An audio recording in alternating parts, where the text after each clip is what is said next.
অরূপ সেনগুপ্তের নির্ধারিত অনুষ্ঠানের বদলে আজকে একটু আমরা অন্য অনুষ্ঠান করছি। আমরা আপনাদের কাছে ক্ষমা চেয়ে নিচ্ছি। বলেছিলাম গোপাল পাঁঠা সম্বন্ধে বলবেন অরূপ সেনগুপ্ত, কিন্তু সেটা কাল বলবেন। আজকে যে বিষয়টা নিয়ে উল্লেখ করতে এসেছি আপনাদের কাছে, সেই বিষয়টা অত্যন্ত জরুরি। একদম সাংবিধানিক সংকট হতে শুরু করেছে, বা বলা যেতে পারে একনায়কতন্ত্র প্রতিষ্ঠার মানে এটা ধাপ একটা। সংবিধানের 130তম সংশোধনের বিল সরকারের পক্ষ থেকে আনা হয়েছে। সরকারের পক্ষ থেকে এই বিল এনেছেন স্বরাষ্ট্রমন্ত্রী অমিত শাহ, আপনারা জানেন। আর অমিত শাহ এই বিল আনাতেই সারা দেশে সেটা নিয়ে হট্টগোল, সংসদে ডামাডোল, আর মিডিয়ার খোরাক জুটে গেল বেশ কয়েকদিনের জন্য। এই নিয়েই চলবে তালগোল পাকানো। টেলিভিশন চ্যানেলে চ্যানেলে বিভিন্ন অনুষ্ঠানে হট্টমেলার আয়োজন হবে সন্ধে হতে না হতেই। কিন্তু কি আছে এই বিলে, তার একটা সারাংশ আপনাদের আগে বলে নিই। এই বিলে যা আছে তা হলো যে এই বিলটির মূল উদ্দেশ্য যেটা হচ্ছে সেটা হচ্ছে প্রধানমন্ত্রী, মুখ্যমন্ত্রী বা যে কোনো মন্ত্রী দেশের, সে রাজ্যেরও হতে পারে কেন্দ্রেরও হতে পারে, যদি গুরুতর অপরাধে অভিযুক্ত হয়ে গ্রেফতার বা আটক থাকেন, টানা 30 দিন জেলে থাকেন, তাহলে তাকে পদ থেকে সরিয়ে দেওয়া হবে। শুধু তাই না, এই সিদ্ধান্ত কার্যকর করার ক্ষমতা থাকবে রাষ্ট্রপতি বা রাজ্যপাল কিংবা এলজি বা লেফটেন্যান্ট গভর্নরদের হাতে, যেটা কার্যত কেন্দ্রীয় সরকারের পরামর্শ অনুযায়ী হবে। এখন এটা শুনতে ভালো লাগতে পারে যে দুর্নীতিগ্রস্ত বা গুরুতর অপরাধে অভিযুক্ত কেউ ক্ষমতায় থাকবে না। এটা শুনতে বেশ ভালো, শুনতে অনেকটা কানের পক্ষে আরামদায়ক, কিন্তু সমস্যাটা অন্য জায়গায়। এই দেশে রাজনীতিতে সিবিআই, ইডি বা অন্য কেন্দ্রীয় সংস্থার ব্যবহার নিয়ে আগেও বহু বিতর্ক হয়েছে। বিরোধী দলগুলোর দাবি এই বিল আইন হয়ে গেলে কেন্দ্রের হাতে বিরোধী সরকারগুলোকে ফেলে দেওয়ার এক মারাত্মক অস্ত্র চলে আসবে। কারণ কোনো রাজনৈতিক উদ্দেশ্যে যদি কাউকে গ্রেফতার করা হয় রাজনৈতিক উদ্দেশ্য প্রণোদিতভাবে, এবং তাকে আদালত থেকে যদি সহজে জামিন না করানো যায়, তবে মাত্র 1 মাস 30 দিন জেলে থাকলেই তার মুখ্যমন্ত্রিত্ব বা মন্ত্রিত্বের চেয়ার খালি হয়ে যাবে। মানে নির্বাচনে হারিয়ে যেটা সম্ভব হয়নি, নির্বাচনে হারাতে না পেরে যেটা বিজেপি করতে পারেনি, গ্রেফতার করে সেটাই কিন্তু এবার সম্ভব করতে শুরু করেছে বা চেষ্টা শুরু করেছে বিজেপি। আজকের এক্স ফ্যাক্টর হবে এই নিয়ে।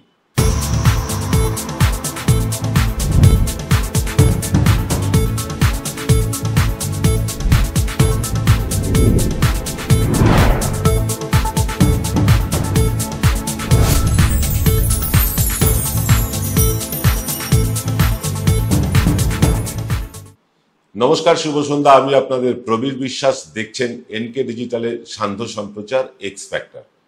সকালে 0 আওয়ারে প্রশ্ন উত্তরকালে এই বিল পেশের একটা চেষ্টা করা হয়, কিন্তু সেই চেষ্টাই করতে দেয়নি বিরোধীরা। 1 মিনিটের মধ্যে অধিবেশন মুলতবি হয়ে যায়। পরে আবার অধিবেশন শুরু হয়। এই অধিবেশন শুরু হলে এই বিল পেশ করেন স্বরাষ্ট্রমন্ত্রী অমিত শাহ। যদিও এই বিল পেশ হলেই হবে না, 2/3 সাংসদদের অনুমোদন পেলে তবেই এই বিল আইনে পরিণত হবে। তবে শুধু বিরোধী দলের সাংসদদেরই নয়, এমনকি শরিক দলের সাংসদদের যা মনোভাব আজ সংসদ ভবনে লক্ষ্য করা গেছে, তাতে এই বিলটাও সিএএ কৃষি বিলের মতন ঠান্ডা ঘরেই চলে যাবে। মনে হচ্ছে তাই হবে। দিনের আলো দেখবে না কোনো দিন। যদিও এই বিলটি পেশ হবার সঙ্গে সঙ্গেই বিলটিকে জয়েন্ট পার্লামেন্টারি কমিটি বা জেপিসিতে পাঠিয়ে দেওয়া হয়েছে পর্যালোচনার জন্য। তবু এই বিল যে কোনোদিনই কার্যকর হবে না তা এক্ষুনি বলে দেওয়া যায়। এরকম একটা কালো আইন এর আগে দেশে কোনো দেশে, শুধু ভারতবর্ষে না, কোনো দেশে কেউ কখনো আনতে চেয়েছে বলেও শোনা যায়নি। যেখানে শুধু অভিযোগের ভিত্তিতে ওই ইডি, সিবিআই দেশের যে কোনো রাজ্যের মন্ত্রী, মুখ্যমন্ত্রীকে মাত্র 30 দিন আটকে রাখতে পারলেই অটোমেটিক তার মন্ত্রিত্ব চলে যাবে। এই বিলে কায়দা করে দেশের মন্ত্রী, প্রধানমন্ত্রী, এমন স্বরাষ্ট্রমন্ত্রী সকলের কথাই বলা হয়েছে। যে দেশে বিরোধী দল থেকে বিজেপিতে গেলেই ইডি, সিবিআই তদন্ত ধামাচাপা দেওয়ার চেষ্টা করে, সেই দেশের প্রধানমন্ত্রী, স্বরাষ্ট্রমন্ত্রী তো ছেড়েই দিন, যে কোনো হাফ প্যান্ট মন্ত্রীকেও এই ইডি, সিবিআই গ্রেফতার করে 30 দিন আটকে রাখবে, এটা আপনার মনে হয়? কিন্তু এই হেমন্ত সোরেন, মনীষ সিসোদিয়া, অরবিন্দ কেজরিওয়াল এদের মতন ব্যক্তিত্ব হলে কিন্তু নানা ছুতোনাতায় তাদেরকে অনায়াসে জেলবন্দি করে রাখে এই ইডি আর সিবিআই। এই বিল আইনে রূপান্তরিত হলে মমতা ব্যানার্জি হোক বা চন্দ্রবাবু নাইডু অথবা MK স্ট্যালিন, যাকে খুশি শুধু অভিযোগের ভিত্তিতে ইডি বা সিবিআই গ্রেফতার করে মাত্র 30 দিন প্রভাবশালী তকমা দিয়ে তদন্তের স্বার্থে আটকে রাখতে পারলেই কিন্তু তাদের মুখ্যমন্ত্রিত্ব খেয়ে নেওয়া যাবে। কিন্তু 1 মাস পরে যদি দেখা যায় অভিযোগটাই ছিল ভিত্তিহীন, অভিযোগটাই ছিল মিথ্যে, তাহলে ইডি সিবিআই অকারণ তাদের যে 1 মাস জেলবন্দি করে রেখেছিল, তাদের মন্ত্রিত্ব চলে গেল, তখন ইডি দফতরের মন্ত্রী অর্থাৎ অর্থমন্ত্রী এবং সিবিআই দফতরের মন্ত্রী অর্থাৎ স্বরাষ্ট্রমন্ত্রীর জেল হবে কিনা তা নিয়ে কিন্তু কিচ্ছু বলা নেই এই বিলে। কোনো অবস্থাতেই একজন ব্যক্তিকে বিচারের অপরাধী সাব্যস্ত হওয়ার আগেই তাকে কেবলমাত্র অভিযোগের ভিত্তিতে তার পদ থেকে অপসারণ সমস্ত গণতান্ত্রিক রীতিনীতি এবং ভারতের সংবিধান মূল আদর্শের পরিপন্থী, এটা কিন্তু ঠিক। ওদিকে সুপ্রিম কোর্ট স্পষ্টভাবে বলে দিয়েছে যে ইডি সিবিআই কে তারা তিরস্কার করেছে, বলেছে যে আপনারা অনধিকার চর্চা করছেন, হ্যাঁ আপনারা অনধিকার চর্চা করছেন, আপনাদের দ্বারা গ্রেফতার হওয়া অভিযুক্ত ব্যক্তিদের অপরাধ প্রমাণের হার মাত্র 2%-এরও কম। তখন কেন্দ্রীয় সরকারে তার অপছন্দের কোনো যদি মন্ত্রী থাকে বা বিরোধী দলের মুখ্যমন্ত্রী বা যে কোনো মন্ত্রী, এমনকি প্রধানমন্ত্রীর মন্ত্রিসভারও যদি অপছন্দের মন্ত্রীদের বিরুদ্ধে মিথ্যা অভিযোগ এনে তাদের গ্রেফতার করে নিতে পারে ইডি সিবিআই। যেমন ধরুন নীতিন গডকরি মোদী অমিত শাহের অত্যন্ত অপছন্দের লোক, এবং নীতিন গডকরির দপ্তর নিয়ে অভিযোগ উঠেছে যে 18 কোটির রাস্তা নীতিন গডকরি 45 কোটি টাকায় বানিয়েছেন। এই অভিযোগের ভিত্তিতে তার বিরুদ্ধে তদন্ত চালাতে শুরু করতে পারে ইডি, এবং ইডি তদন্ত চালানোর জন্য তদন্তের স্বার্থের নাম করে এই নীতিন গডকরিকে 30 দিনের বেশি জেলে আটকে রাখতে পারে। আর 30 দিন নীতিন গডকরি যদি জেলে থাকেন তাহলে তার মন্ত্রিত্ব এমনি চলে যাবে। একইভাবে MK স্ট্যালিন বলুন, চন্দ্রবাবু নাইডু বলুন, মমতা ব্যানার্জি বলুন, হেমন্ত সোরেন বলুন, এদেরকে একইভাবে 30 দিনের জন্য আটকে রাখতে পারলেই কিন্তু কেল্লা ফতে, মন্ত্রিত্ব খেয়ে নিতে পারবে তারা। এমন একটা কালা কানুন এসেছে এদেশে। আমাদের দেশে হাজার হাজার এমন মামলা বর্তমানে সুপ্রিম কোর্ট এবং হাইকোর্ট এবং অন্যান্য ছোট লোয়ার কোর্টেও চলছে, যেখানে অভিযুক্তরা 1 মাসের অনেক বেশি দিন ধরে বিচারাধীন অবস্থায় জেলে রয়েছে, অথচ তাদের অভিযোগ প্রমাণিতই হয়নি এখনো পর্যন্ত। এটা আপনারা সকলেই জানেন, সব রাজ্যে এরকম ঘটছে। আপনাদের নিশ্চয়ই মনে থাকবে দাঙ্গায় অভিযুক্ত হিসাবে 83 দিন জেল খাটা আসামি অমিত শাহের কথা, মনে আছে নিশ্চয়ই। সবচেয়ে আশ্চর্যের ব্যাপার, এই বিল পেশ করছেন সেই 83 দিন জেল খাটা, অভিযোগের ভিত্তিতে জেল খাটা অমিত শাহ। অর্থাৎ এক দেশ, এক দল, এক ধর্ম, এক ভাষা, এক নেতার শাসনের নামে স্বৈরতন্ত্রের প্রতিষ্ঠা করার একটা চেষ্টা চালাচ্ছে বিজেপি সব দিক থেকে। যদিও তা সফল হবে না, এটা আমরাও জানি। এই বিল কখনোই পাস হবে না। সংসদের উভয় কক্ষ থেকে 2/3 সাংসদ জোগাড় করে এই বিল পেশ করা বা পাশ করা কার্যত অসম্ভব জেনেও কেন এই বিল পেশ করলো বিজেপি, এবার বলবো সে কথাই, তবে ছোট্ট একটা বিরতির পর। Welcome to the world of civil business. A Bengali business personality and the most successful business group, Roy Construction Group of companies, now coming Sarib, West Bengal. Mr. Anup Roy, the managing director of the Roy Construction Group company, ready to serve his native land, the mother Bengal.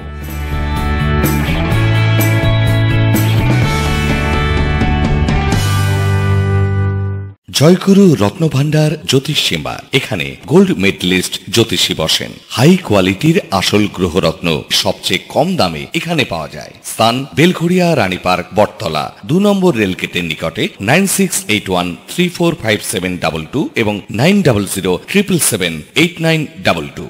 Found Kolkata's first ever sweet shop serving so unique items like Dab Malai Curry, Motichur Truffle, Gajor Borfi, Dab Kalakand, and I had to try them. শুধু তাই নয়, শক্তিগড়ের ল্যাংচা, বর্ধমানের সীতাভোগ, মালদার পোস্তকদম, বহরমপুরের ছানা বড়া, এগুলো সবকিছু খেতে হলে আর এত দূরে যেতে হবে না। সুন্দরিনী ন্যাচারালসে পেয়ে যাবে পশ্চিমবঙ্গের বিখ্যাত 10টা জেলার মিষ্টি all under the same roof. এদের বেস্ট সেলার্স কচি ডাবের শাঁস দিয়ে বানানো ডাব মালাইকারি আর কলা পাতায় মোড়া গুড়ের সন্দেশ পাতুরি আর মাস্ট ট্রাই। ফিরলাম বিরতির পর। আপনারা দেখছেন এনকে ডিজিটালের সান্ধ্য সম্প্রচার এক্স ফ্যাক্টর। দেখুন, এই বিলটা পাস হবে না, কারণ সংসদের দুই কক্ষ থেকে 2/3 সাংসদদের মত নিয়ে, অনুমোদন নিয়ে এই বিল পাস করা বিজেপির পক্ষে কার্যত অসম্ভব, কোনোভাবেই সম্ভব দেখা যাচ্ছে না। উল্টে শরিক দলের যে নেতারা, তারাও কিন্তু এই বিলের বিপক্ষে সরব। অর্থাৎ শুধু বিজেপি বাদ দিয়ে বাকি যে দলগুলো আছে, প্রতিটি দলকে এক কাট্টা করে দেওয়ার একখানা খুব চেষ্টা চালাচ্ছে বিজেপি। তারা মানে স্বেচ্ছায় হোক, অনিচ্ছায় হোক, যে কোনো কারণেই হোক, সমস্ত বিরোধী দলকে এক কাট্টা করে দিতে চাইছে বিজেপি। বিরোধী দলকে, সেটা চন্দ্রবাবু নাইডু হতে পারে, স্ট্যালিনও হতে পারে, নীতিশ কুমার হতে পারে, চিরাগ পাসওয়ান হতে পারে, যে কোনো লোককে কিন্তু যারা বিজেপি বিরোধী, যারা বিরোধী সমর্থক নয়, তাদেরকে এক কাট্টা করার একটা চেষ্টা করছে। কেন? কোনো কারণ নেই, কোনো কারণ নেই। এই বিল কোনোদিনই দিনের আলো দেখবে না। ওই সিএএ কৃষি বিলের মতন এই বিলটাও আপনিও ভুলে যাবেন, আমরাও ভুলে যাব।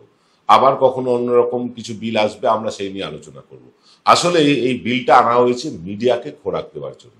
হ্যাঁ, ভারতীয় টেলিভিশন মিডিয়া আপনারা জানেন, সরকার যখন কোনো বিল আনে তার সমর্থনে রেড়ে করে নেমে পড়ে তারা, খাপ পঞ্চায়েত বসায় টেলিভিশনের চ্যানেলে, বিভিন্ন রাজনৈতিক বিশেষজ্ঞ, প্রাক্তন পুলিশ কর্তা, আইনজীবী ইত্যাদি ইত্যাদি লোকজনকে নিয়ে, সেফোলজিস্ট, রাজনৈতিক নেতারা তো আছে, তাদের নিয়ে ঘন্টার পর ঘন্টা আলোচনা চলে, কলতলার ঝগড়া চলে, খেউড় চলে। এই খেউড় যাতে চালাতে পারে, তার জন্যই কিন্তু এই বিলটা আনা হয়েছে। এই বিলটা মোটেও কোনো দিন পাস হবে না। কেন আনা হয়েছে এই বিলটা?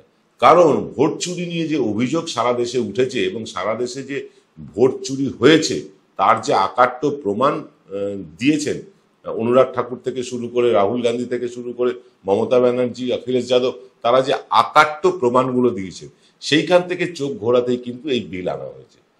একদম সেই ভোট চুরির অভিযোগ থেকে নিজেদেরকে অভিযোগ মুক্ত করার যে প্রচেষ্টা, সেই প্রচেষ্টা থেকেই এই বিল পাস হবে না জেনেও বিজেপি পেশ করলো একটাই কারণে, যাতে এই নিয়ে আলোচনা করা হয় এবং ওই ভোট চুরির বিষয়টা পেছন দিকে চলে যায়। এটা বিজেপির অনেক পুরনো খেলা।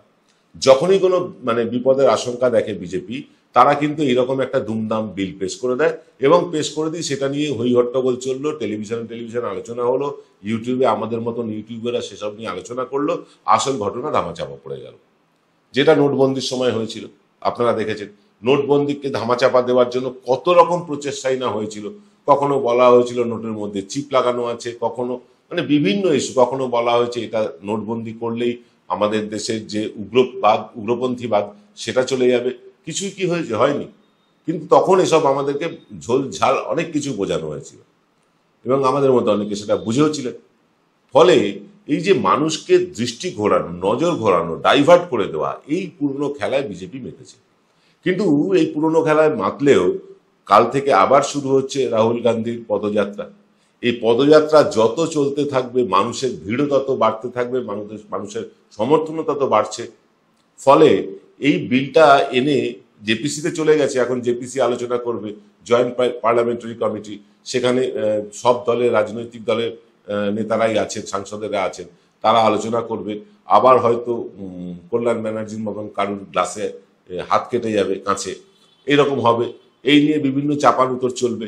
কিন্তু এই ভোট চুরির থেকে যদি বিরোধীরা এখন সরে গিয়ে এই বিল নিয়ে মেতে ওঠে, অর্থাৎ বিজেপি যে ন্যারেটিভ তৈরির চেষ্টা করছে যে ভোট চুরিটা ভুলে যাও আর এই বিল নিয়ে মাতামাতি করো, এই ন্যারেটিভ যদি বিজেপি প্রতিষ্ঠা করতে পারে, তাহলে কিন্তু বিজেপি জয়ী।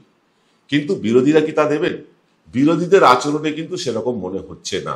রাহুল গান্ধী বলুন, অভিষেক ব্যানার্জি বলুন, অখিলেশ যাদব বলুন, মহুয়া মৈত্র বলুন, এরা কিন্তু প্রত্যেকে সরব ওই ভোট চুরি নিয়ে। বিল জেপিসিতে গেছে, জেপিসিতে আলোচনা যেমন হবার হবে। এই বিল এই অধিবেশন আর কয়েকদিন বাকি আছে, এই অধিবেশনের মধ্যে এই বিল পাস হওয়ার কোনো ব্যাপারও নেই। কারণ জেপিসিতে আলোচনা হবে, তারপর আসবে সংসদে, সেখানে সংসদে আলোচনা হবে, তারপর ভোটাভুটি হবে। আগামী অধিবেশন পর্যন্ত এটা ভুলে যান। আগামী অধিবেশন পর্যন্ত ভুলে যাতে আপনি না যেতে পারেন, তার জন্য টেলিভিশনে চলবে বিভিন্ন রকম আলোচনা। আর টেলিভিশনের চ্যানেলে দেখে আপনি কিন্তু ওই আলোচনাতেই মজে যাবেন, এবং এই ভোট চুরি বিষয়টা আপনার মাথা থেকে চলে যাবে। এটাই চাইছে বিজেপি।